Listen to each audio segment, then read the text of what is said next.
Blog Talk Radio. Welcome to The Nonprofit Coach with Ted Hart, the most listened to radio show in the nonprofit sector, dedicated to helping your charity succeed. It's no secret that combining online and offline techniques is the key to fundraising success, and practical nonprofit management advice is what you need. The Nonprofit Coach with Ted Hart is the perfect landing point to learn from experts around the world who provide advice you can use. Ted Hart is without a doubt one of the foremost nonprofit thought leaders. Also a successful author, his books range from successful online fundraising to expert nonprofit management.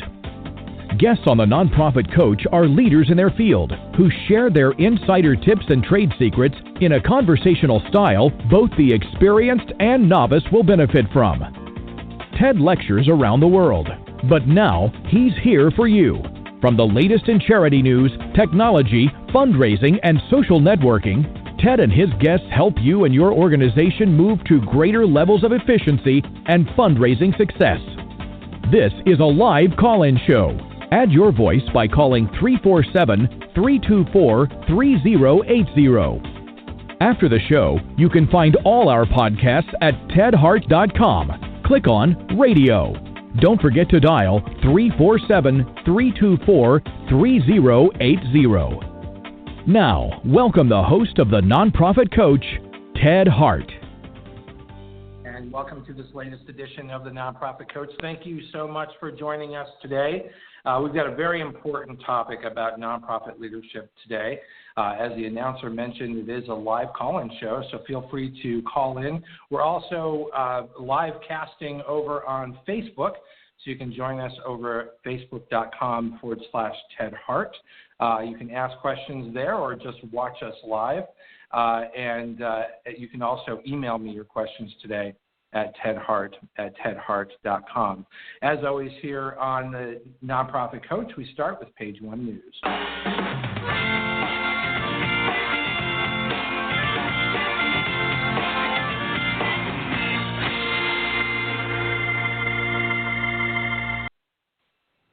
Over here on Page One News, we want to bring you up to date on an important training session that the Nonprofit Coach, myself, Ted Hart, has been involved with now for many years. Neil Galliford is joining us here. Neil, what's going on in Toronto? Well, we're coming up on our 8th annual Digital Leap Conference. It's a one-day conference, 8 years. Especially for not-for-profits, communications people, marketing people, fundraisers. 8 years. So how do you keep a program like that fresh that's not just the same old, same old? Well, you know, we're always keeping our finger on the pulse of what's going on. We pay attention to what's happening at other conferences. And, of course, every year we survey the participants to find out not only did they enjoy what they saw, did they learn something, but also to ask them what kinds of topics they'd like to see included in the program. And then we try to build the program to suit their needs.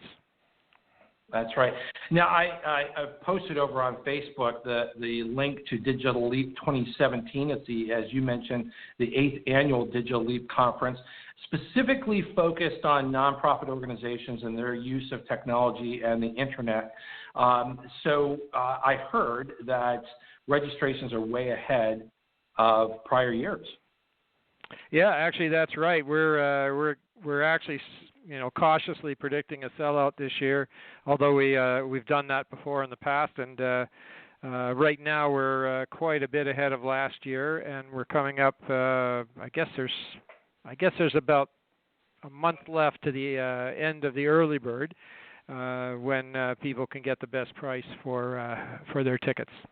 March 17th is the last day for the early bird. Yeah, and the event itself is Tuesday, April 25th in Toronto.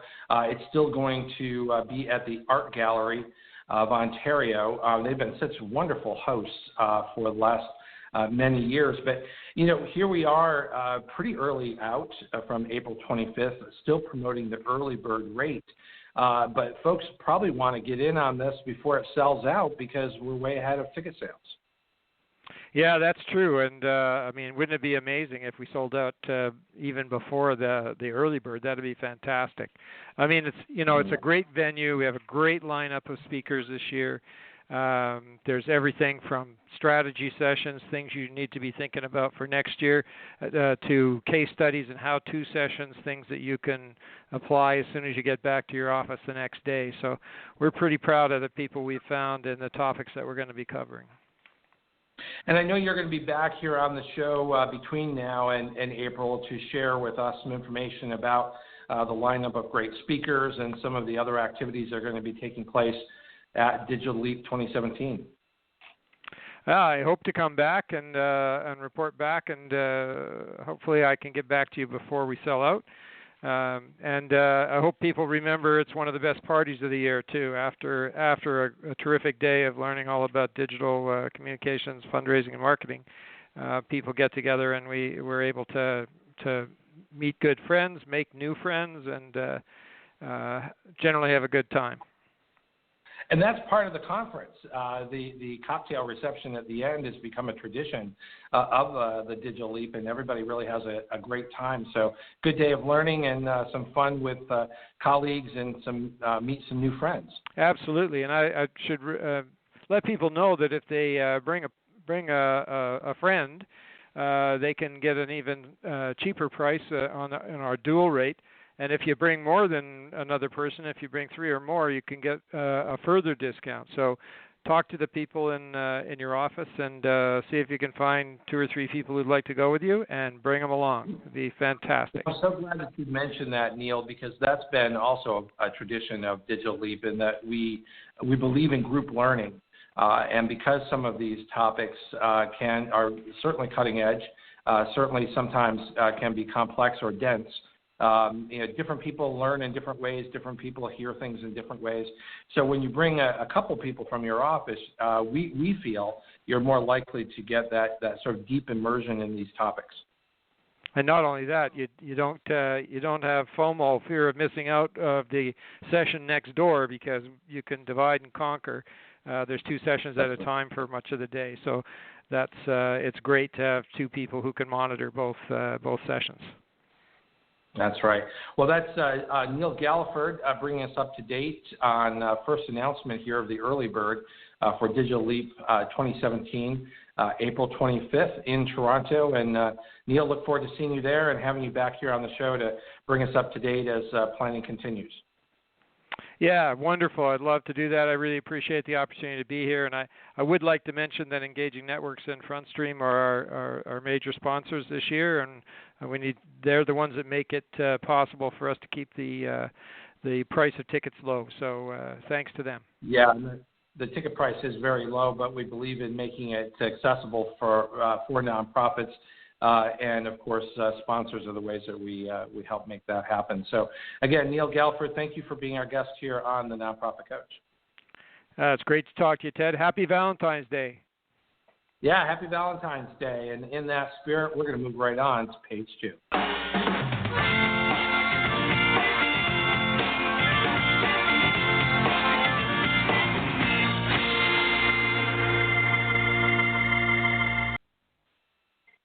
Marc Pitman is my guest here today on The Nonprofit Coach, and Marc has a long and distinguished career, and what he brings to our discussion today, I think, is so timely and so important.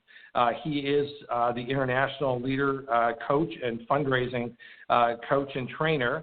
Marc helps nonprofit members and staff get excited about asking for money, excited about fundraising. Of course, every nonprofit really needs more money, but how do you get there? He's the author of Ask Without Fear, the executive director of the Affordable Fundraising Training Program, the Nonprofit Academy, and an advisory panel member of Rogare, the prestigious international fundraising think tank.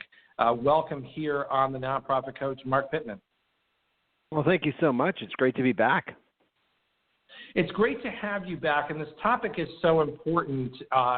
We just can't spend enough time on this issue of nonprofit leadership, the appropriate role of nonprofit leaders, what fundraisers need to know about their nonprofit leaders.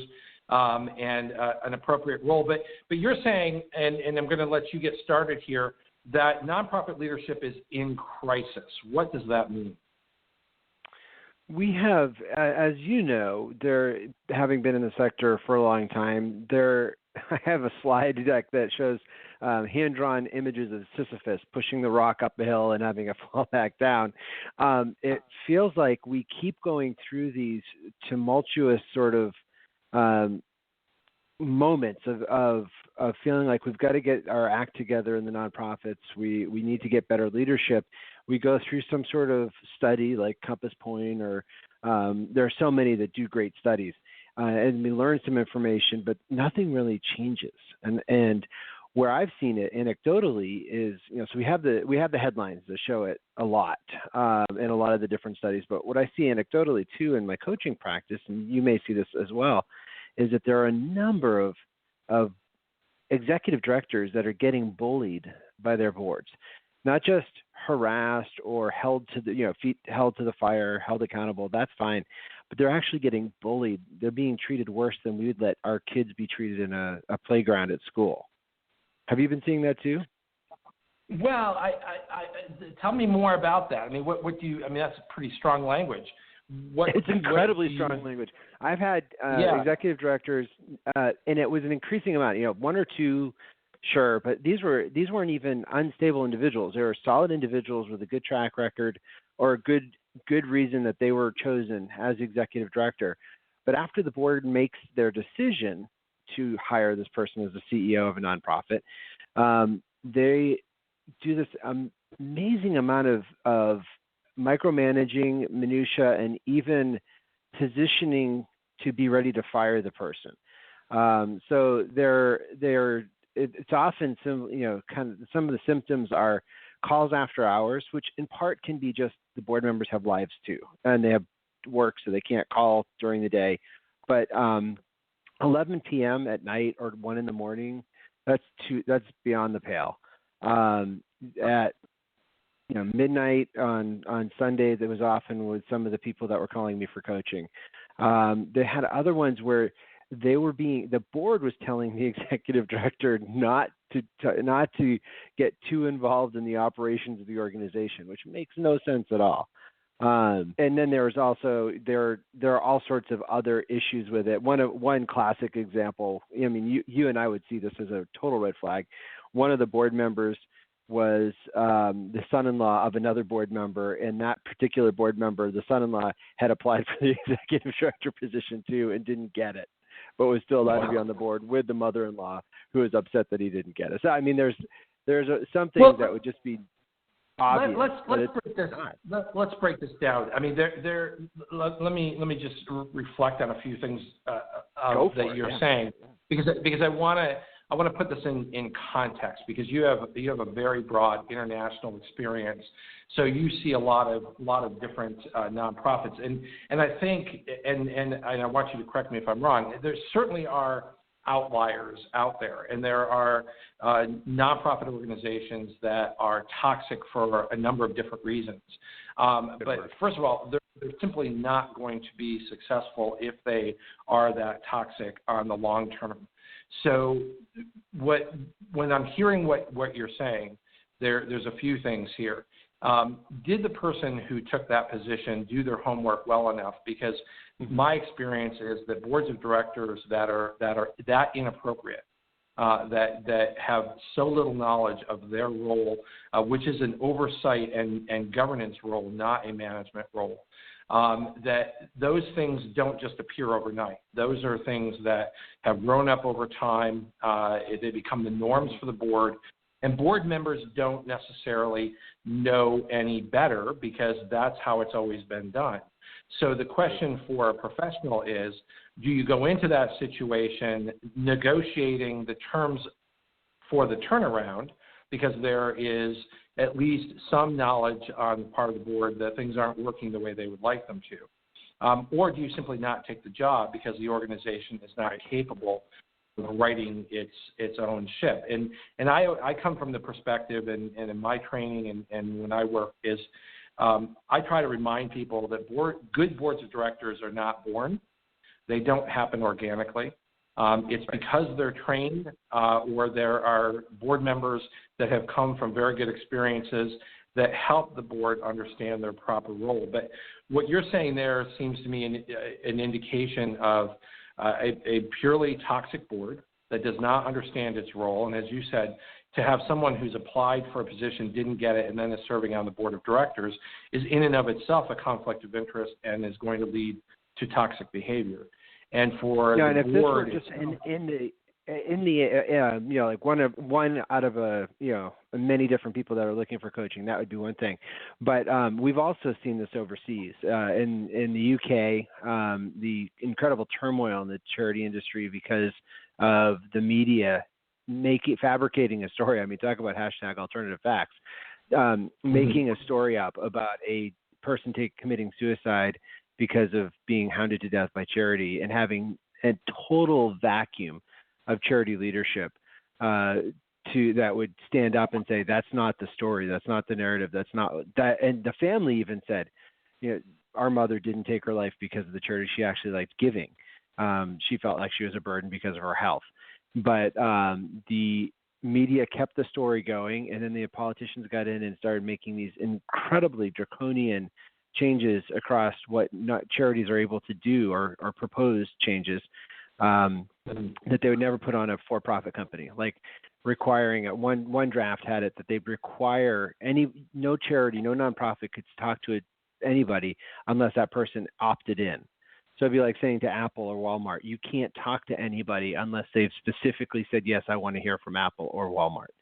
So it's just there are differences in privacy laws in the UK and in the EU that do require more opt-in than our standard here in the US, which is opt-out. But still, this was beyond the pale because the Center for Sustainable Philanthropy over at the University of Plymouth in the UK, Adrian Sargent, Ian McQuillan with the Rogare fundraising think tank, they were even raising the battle cry of, wait a minute, this is wrong. This is not this is not the way that this should be done. And where are the nonprofit leaders to stand up to this? Here in the United States, fortunately, we had a little bit of a different response, but it took a while. The IRS was going to require every single nonprofit to keep the Social Security number of donors with gifts of $250 or more in their databases. And as you and I know, nonprofits are still a lot of nonprofits, good people, but they're not. And we're in a great sector, but we don't always have the right resources for databases. Sometimes we're using spreadsheets, and the amount of awfulness for privacy that would be was amazing. Unfortunately, we get that shot down at the last minute. That was just trouble waiting to happen because that certainly turning that back a couple of years ago was important. But let's focus back on your topic. Sure. And obviously you're giving examples of pure leadership in crisis and boards of directors that are very, very toxic. But give me a sense, because you have some very important statistics that you shared in your recent report. 49% of nonprofits have no strategic plan, and that by itself, of course, is not good, because if you don't know where you're going, you don't have any goals, then you're not going to know when you got there. 61% of CEOs have no formal evaluation with the board.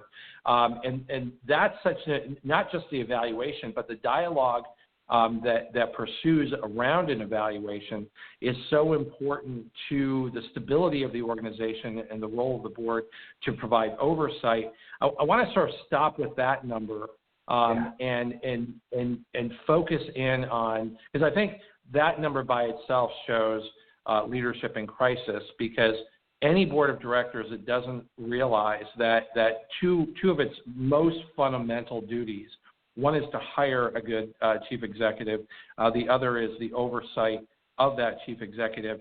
How can you accomplish that without a formal evaluation? Well, and I totally agree.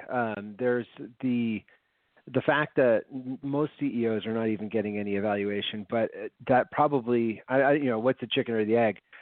that the 77% of nonprofits in the recent research we did with Concord Leadership Group, they said they don't even have a formal succession program or leadership training program. There just seems to be, I think part of it is, again, going back, I get passionate about this and I can sound critical, and my intent isn't to shame people. I think you serve the role of sort of being the conscience of the nonprofit sector when it comes to board leadership, because without someone like you who is sort of the keeper of the norms, the trainer of the norms, then it's entirely possible that sort of toxic board behavior becomes the norm. Well, thank you. Where I think it's what was intriguing to me was the 49% of nonprofits not having a strategic plan. Jen Chang over at the University of Plymouth asked me when I did the research and with our partners to make sure that it could be built on other academic research. It wasn't just a marketing fluff piece. I didn't want to do that. So when we came, shared with her that 49% of nonprofits had no strategic plan, she said, "Well, that's interesting, but so what?" And some people have been burned by strategic plans. It's seen as a consultant's way of getting in and taking the watch off the hand, the board chair's hand, and telling them what time it is and giving the watch back. A good strategic plan is so much more than that, as you know. It's figuring out what's our scorecard. How do we know that we're moving forward? What ways are we going to get that funded? And we found that without this written strategic plan, about half of nonprofits have a huge time telling their story, or a huge hard time.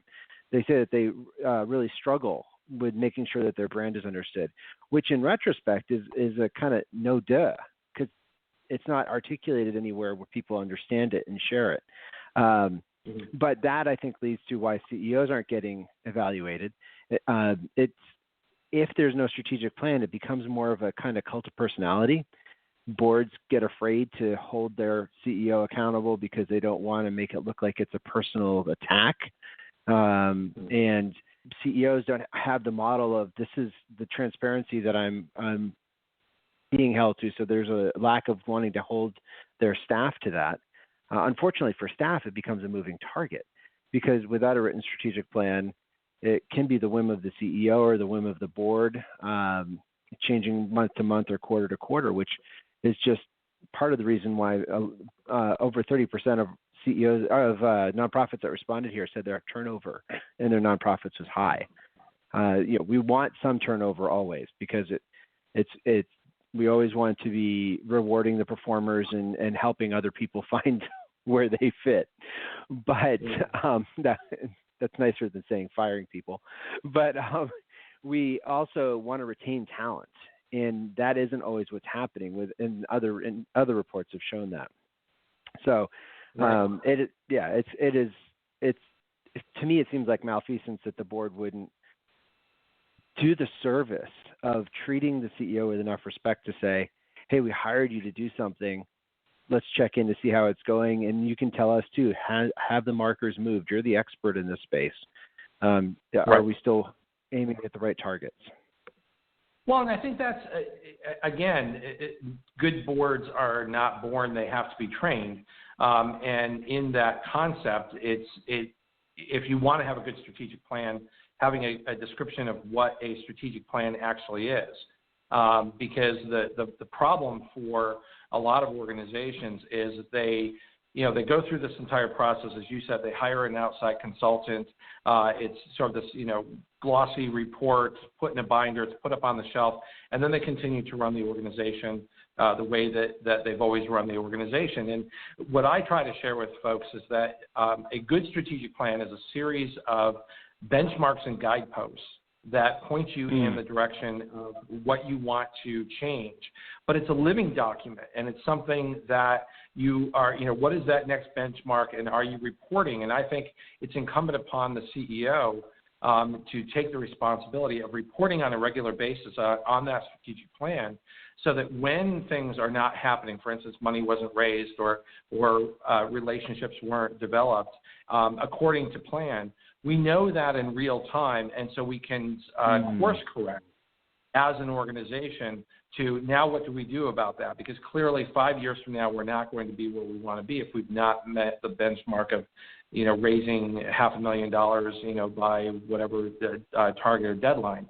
And I think that's what goes wrong with strategic plans. And so I took your number that you shared in your report, where you said that 49% of nonprofits have no strategic plan, as an indication of at least 49% of nonprofits probably don't know what a good strategic plan is, or they've been involved in the strategic planning process, and it didn't, in their view, it didn't go well because they weren't properly instructed on how a good strategic plan is actually operationalized. What was shocking too in the research was that it was it wasn't just small nonprofits. I have worked in a 1 or 2 person nonprofit. I founded my own. I know what that's like when you're wearing a ton of hats, and I could see why it would seem hard to take out the time. And good strategic planning isn't always fun. Some of it is discipline. You have to get some of this done, but. So I could see why it wouldn't be that. But even the larger organizations of $5 million or $20 million operating budget, 1 in 5 of them don't have, or say that they don't have a written strategic plan either. And what's interesting with your saying, to do it, what's that? Not a matter of size. I think it's a matter of properly understanding it and being engaged in what a strategic plan can do or should do. And part of that, which shocked me in the research, was the 62% of nonprofits saying that their strategic plans didn't even have a sustainable fundraising plan in it. Part of strategic plans is, I'm sure you would say as well, you'd agree with this, that it's not just what do you want to do and what are the ways that you benchmarks that you're going to have to figure out if you're doing what you want to do, but it's also how are you going to fund that? Or as we, the Concord Leadership Group, like to say, is how are you going to resource it? Because it doesn't always have to be just donations coming in cash. It can be gift in kinds. It can be overlapping missions where you do joint projects together. But there has to be some sort of a plan. I've been the development guy that had a board member come in and say, boy, we had a great board meeting last night. Can't wait to see how you're going to raise that extra $100,000 for the project. Fully thinking that there was some magic slot machine in the sky. I was just going to pull an arm and get an extra $100,000 from an already strapped fundraising budget. So right. Well, and again, I think it goes back to the fundraisers, the CEO, and the staff people who are in that seat to work with board members to, when that happens, say, okay, well, how are we going to do that? We have now set that goal, and one of the things that I often and I'd like you to reflect on this. So when I do board training, one of the things that I add to the training when we talk about fundraising, we talk about budget and the role of the board, is I make a statement to the board. I say that the good news, and one thing that oftentimes boards do not understand, is that there is nothing inherent and nothing legal and no requirement that says that boards of directors have to do fundraising. You don't have to do fundraising. And I just kind of let that sit out there for a second because, of course, for some board members are like, see, I told you. See, you dodged a bullet there. Right. And then what I share is I say the only way that you become responsible for fundraising is when you adopt a budget as the board that requires fundraising. So if you are able to fund this organization through fee-for-service, through other means, and you don't need fundraising, then you don't have to do fundraising. But as a nonprofit board, if you have fundraising as part of this budget, you cannot adopt the budget with fundraising without a plan for how you're going to have that money come in, any more than you would adopt a budget that says the state of whatever, we have a contract and they owe us a certain amount per student, whatever, and you calculate that out and you say, okay, we're budgeting this amount because we have a contract that says that we're going to have that money. So the question is, if you need $100,000 to make this budget work and that's going to come from fundraising, what is the plan? Absolutely. And you've now made yourself responsible for fundraising. You didn't have to, Because you could cut that $100,000 from the budget and say, we're not going to do any fundraising. We don't want to do that, and have no fundraising. So I'm going to leave it to you to reflect. So part of what I've been seeing, part of the training that I do for board members. We're both so passionate about this. We're like, yeah. So part of what and the coaching that I do that's an absolute part of the training with board members.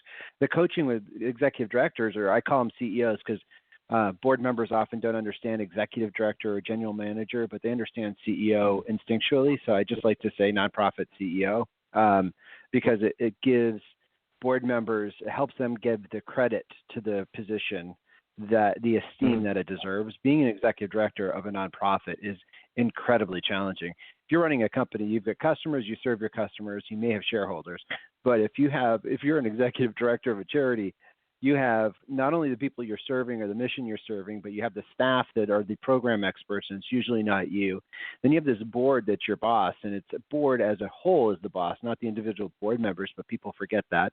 And you have these other things called donors that, in a company, if you're giving customer satisfaction, you're going to be generating revenue.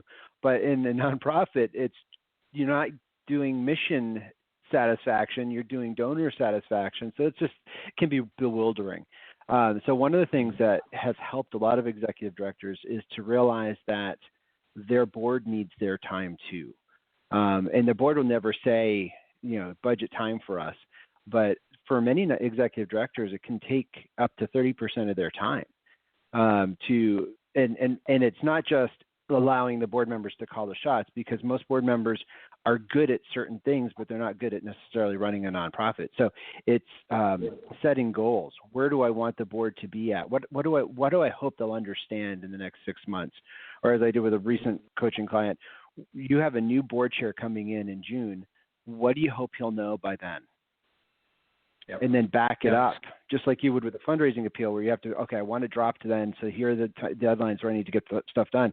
When do I share with him the Dan Pilata TED Talk? And when do I share with him a board training workshop in the area? And when do I share with him?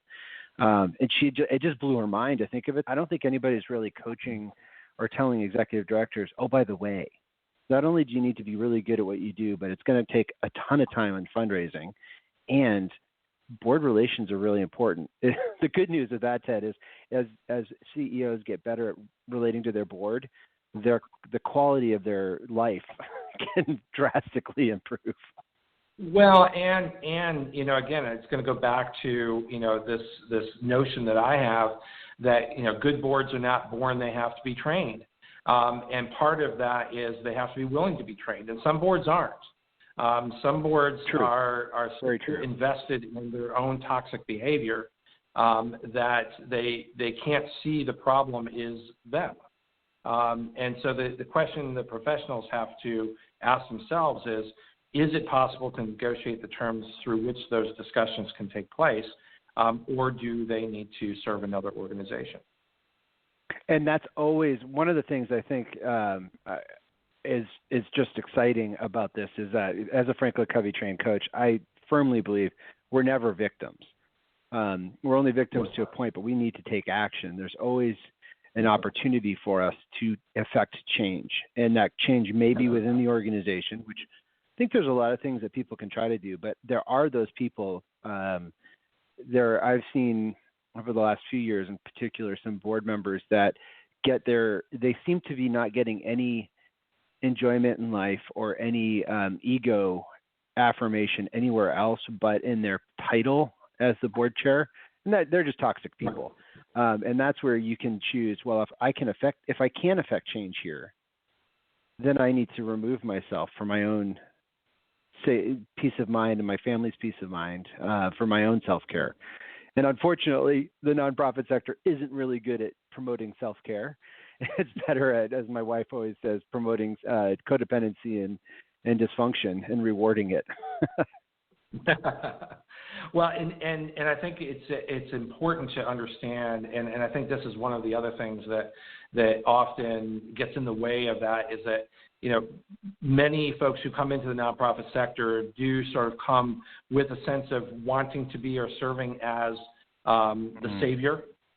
And I think that it has to be a shared responsibility between the CEO or the chief executive and the board members who want to move in the right direction, who want to grow the organization, and that means they have to both want to have change.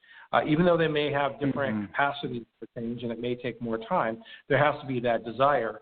And I'm just going to leave you with this, and then we're going to take a very quick break, and then we'll be right back. But what I want to leave you with and ask you to reflect on when we come back is this shared role between the board and the chief executive in finding these solutions in a very competitive environment. And what does it mean if you're invested in being a toxic organization? And we will be right back.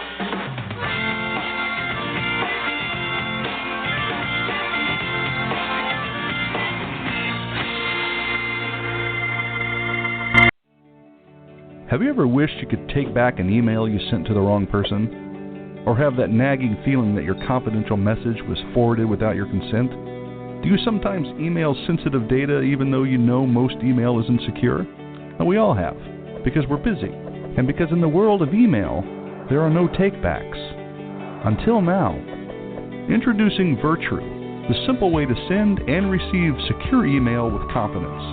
Virtru is easy to install and use, and it works with your favorite email programs like Gmail, Outlook, Yahoo, MacMail, and more. When you hit the Send Secure button, your email is encrypted before it leaves your computer or smartphone. And even better, you can revoke a message at any time. You decide whether a message can be forwarded by recipients. You can track where your message is forwarded, and more. Download Virtru today and start sharing with confidence, because everyone deserves digital privacy and security without hassle.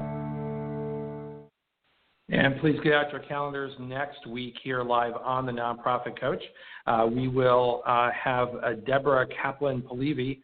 Dr. Polivi is going to be with us to talk about the Donor Lifestyle Map, a model for fundraising success. So make sure that you've got that on your calendar and don't miss the opportunity to join us next week here on the Nonprofit Coach.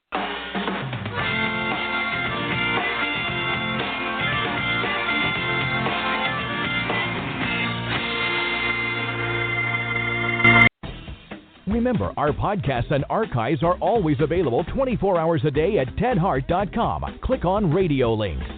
If you're listening live today, the phone lines are open. Call in and ask a question by dialing 347-324-3080. Now, back to the Nonprofit Coach with Ted Hart.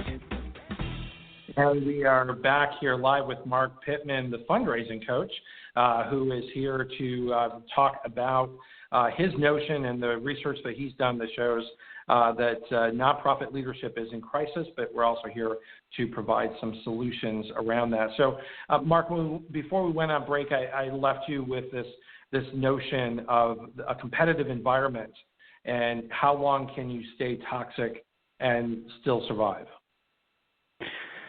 Well, and the words that you use also are the shared role of the board chair and the executive director in that. And I think one of the things that we've noticed back 20 years ago when we started one nonprofit, we wanted to get urban and suburban kids together. And we noticed that when urban and suburban kids got together for the sake of getting together, that never seemed to work. It always felt forced and contrived, almost like role playing. You know, I can't stand role playing for that reason. It's just forced and contrived. But when we get them working together on construction projects, the relationships that we wanted to see started to grow because they started to get to know each other as people as they focused on something else. So I was thinking about the shared role of the board chair and the nonprofit CEO as one of the issues in nonprofits that is 100% undeniable is that nonprofit leaders are eventually going to die. Even the founders, no matter how good they are. And with Pew Institute saying that we've got, I think it's thousands. Is it something like 19,000 baby boomers turning retirement age every day for the next 19 years, or 10,000? It's in the report. But there's a huge demographic shift happening, and people aren't retiring at 65. That's fine, but without it becoming a personal attack, we could start talking about succession planning. and we can start talking about what are the things that we want to have in place should you, as one of my clients called it, get hit by a moose. Up in northern New England, if you get hit by a moose, the odds of you surviving aren't that good.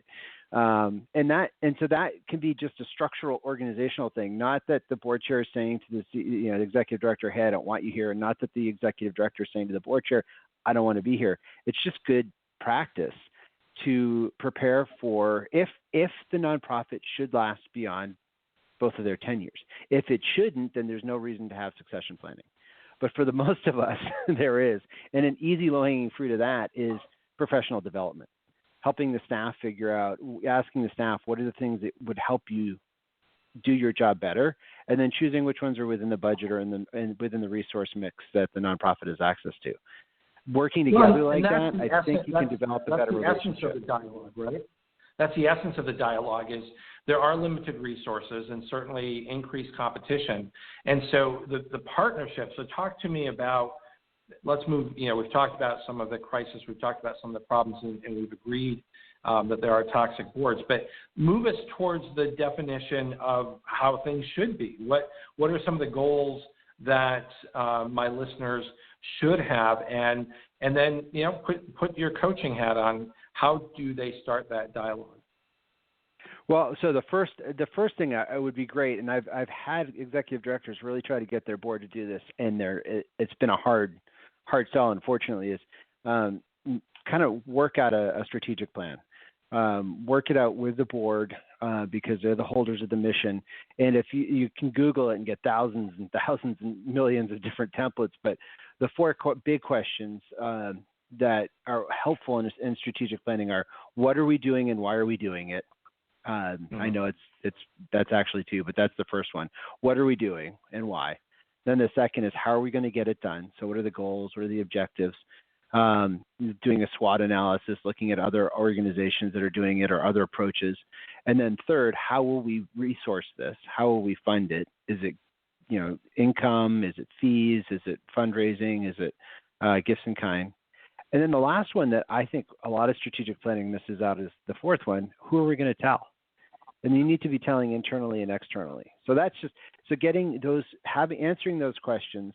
And if you're the executive director that needs to do it yourself, then the good news is you get to write your own job description, even as scary as that can be. But then having it with the board chair and the board, and just saying, does this look right? Does this look like what you guys signed up for as well? And then hardwiring it into the plan. One of the things that's really scary about leadership is it can feel like there's no rudder. But when you have an agreed upon outcome and agreed upon ways to get it done, not that you're locked into it, like you said earlier, Ted, it's a guideline, it's a benchmark, and then you can have a dialogue about why are we missing this, or why did we hit it early, or why have we not reached this yet? But start using it in performance reviews, referring to it quarterly or so. And one thing I love is the idea of cascading goals. Have you heard this in leadership coaching? Yeah, go ahead. Okay, it's many CEOs that I work with find themselves kind of split in two minds. They have the seemingly random things that the board's asked them to do for the next year: increase fundraising by 25%, increase employee satisfaction by 14%. Just it seems kind of all over the place, kind of scattered. And they have this list that they know if they're going to be reviewed, that's what their board's going to be asking them about in 12 months. But then they want to be really good leaders and servant leaders and coaching facilitative leaders. So they turn to their staff and they ask them, what do you need to do your job well? And in doing that, they haven't shared what the board says the organization's objectives are, because they own the organization's objectives as their own CEO objectives. Cascading goals turns that on its head by taking the board's to-do list and sharing it with the organization. And so the CEO can then turn to their staff and say, this is what the board is calling us to this year. What resources do you need to get that done? And then every staff meeting becomes moving that forward. Exactly, on established goals so that they're written down. One of the things that I encourage chief executives to do is to keep what I call the CEO action tracker. And what that is and date the when the topic comes up, because what often happens is you're sitting at a board of directors, and say you've got 10 boards of directors who all think that they're your boss.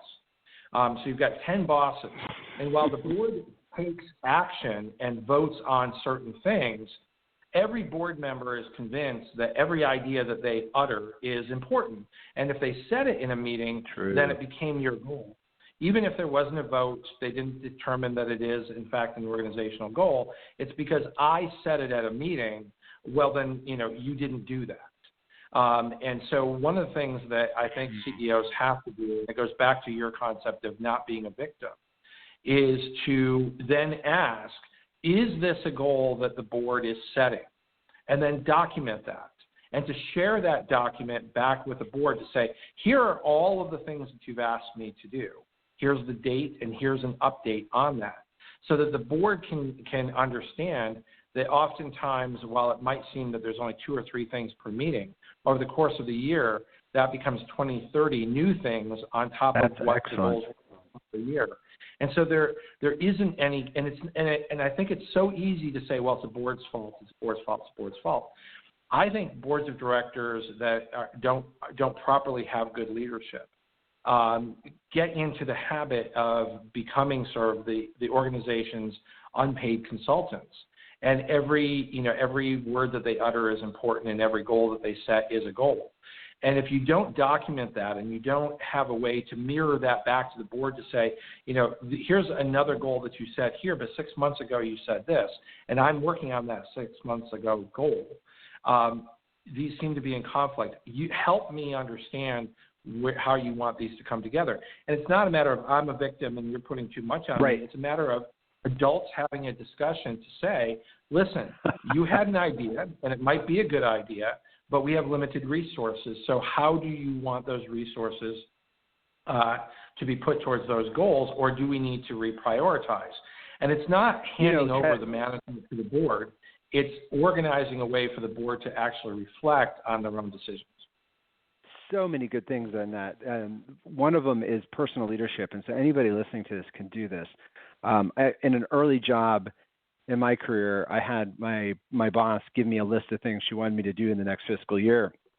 And I felt bewildered because it felt like changing everything up. So I took a legal pad out and I wrote down all the things that I was responsible for already on the left side, and then filled up the whole page.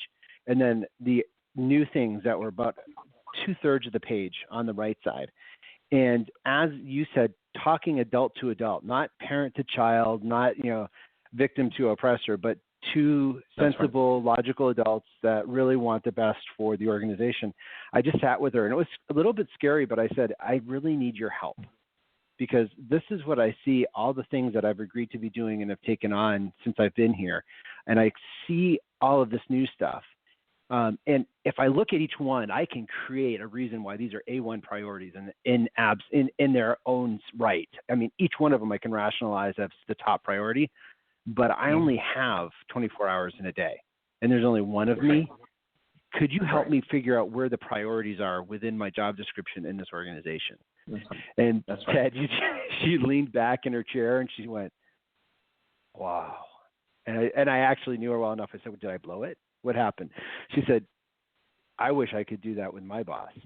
So there's this whole, you can. So that's one of it. Part of that is just the personal leadership aspect. So I'm so thrilled you shared that. That's so cool. Well, I learned that early on, and one reason I wanted to share that is to relate it to one of your other findings. So I learned that early on in my career when I was not a CEO, where I had a boss who gave me this long list of priorities. And these were not like, send a letter. These were like major initiatives of the organization that was going to dramatically move the organization forward. And so I start working on those, and she actually went away on holiday. And when she came back, we had to work on the budget. Well, by the time she came back, and she was only gone for a week, by the time she came back, every priority of the organization had changed.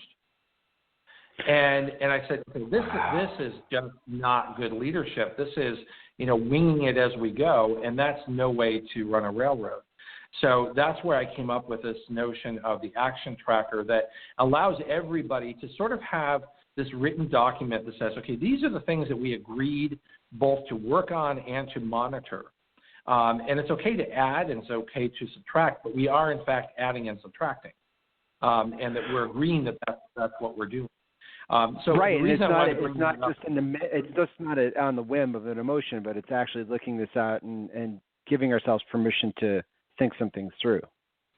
Right, exactly, and primarily because we're running a real organization and we have real people who have expect us to do real things, that we can't just sort of shoot from the hip. We have to know that we have a plan.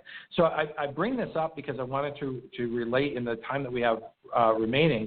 You had one step below, you had said 61% of CEOs have no formal evaluation with the board, but 42% of nonprofits have no formal evaluation of anyone. Yeah. And so my question is, how can we look to the board and say the board is the crisis or the CEO is a crisis or when in fact we don't have any agreement on what the evaluation is and we're not actually doing the evaluation. What we're actually saying is that the average or middle nonprofit has no strategic plan, no evaluation of the CEO, no evaluation of anyone on their staff.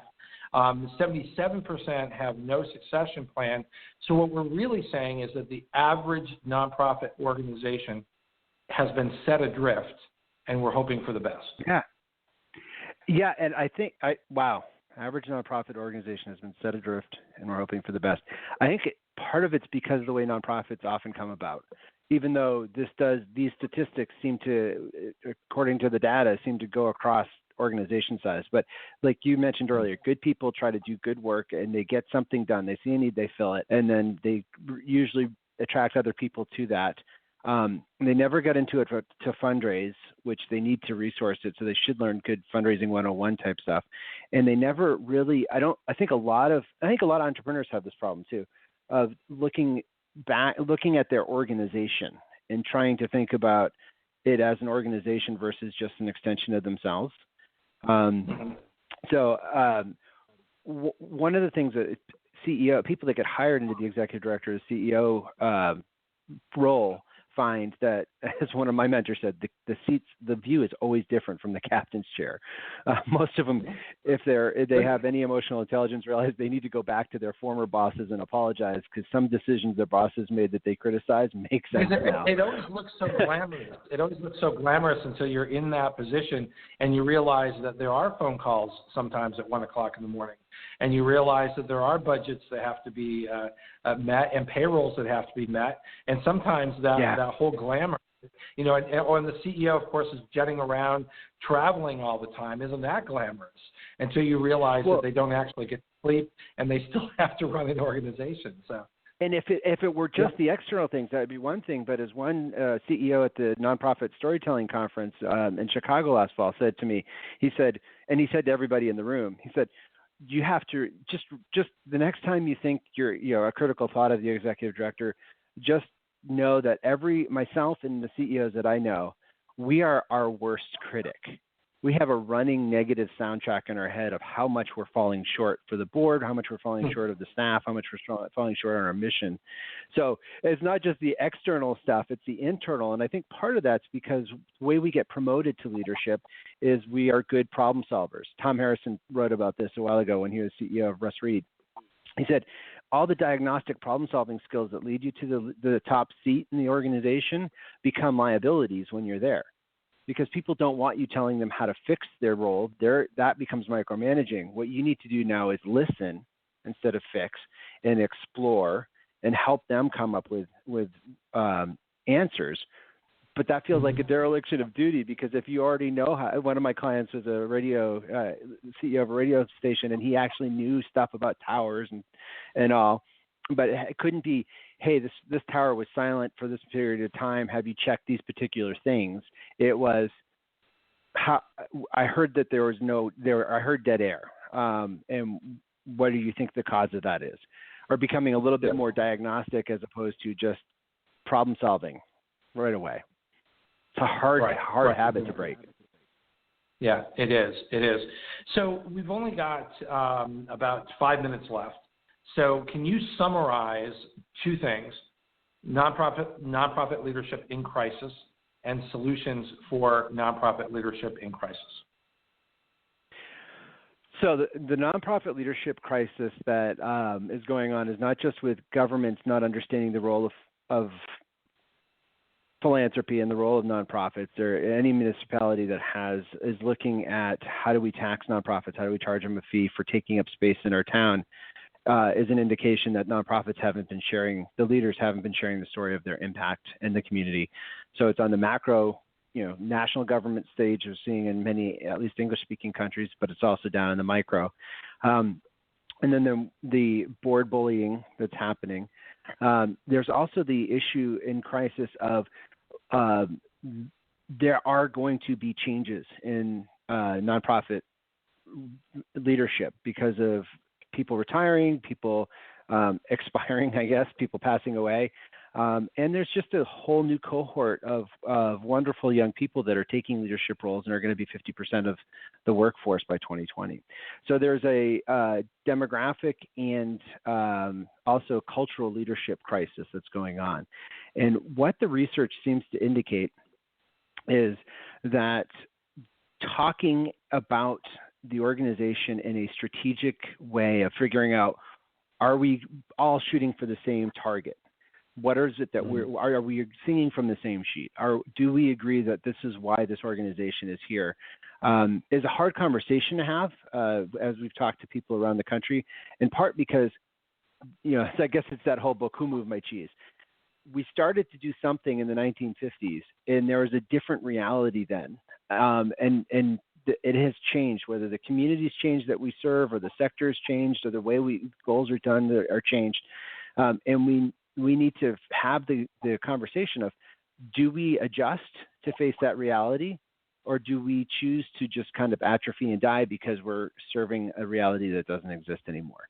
Hard questions, but really important, right? Because then you can have the strategic plan that allows you to then integrate with what kind of leadership skills do we need in our organization. And people really resonate to getting some sort of education, even if it's peer-to-peer. There's a lot of knowledge in our even our small staffs, or there are people that will be willing just to learn a new skill and then share it with the rest of the team, even if it's a team of two.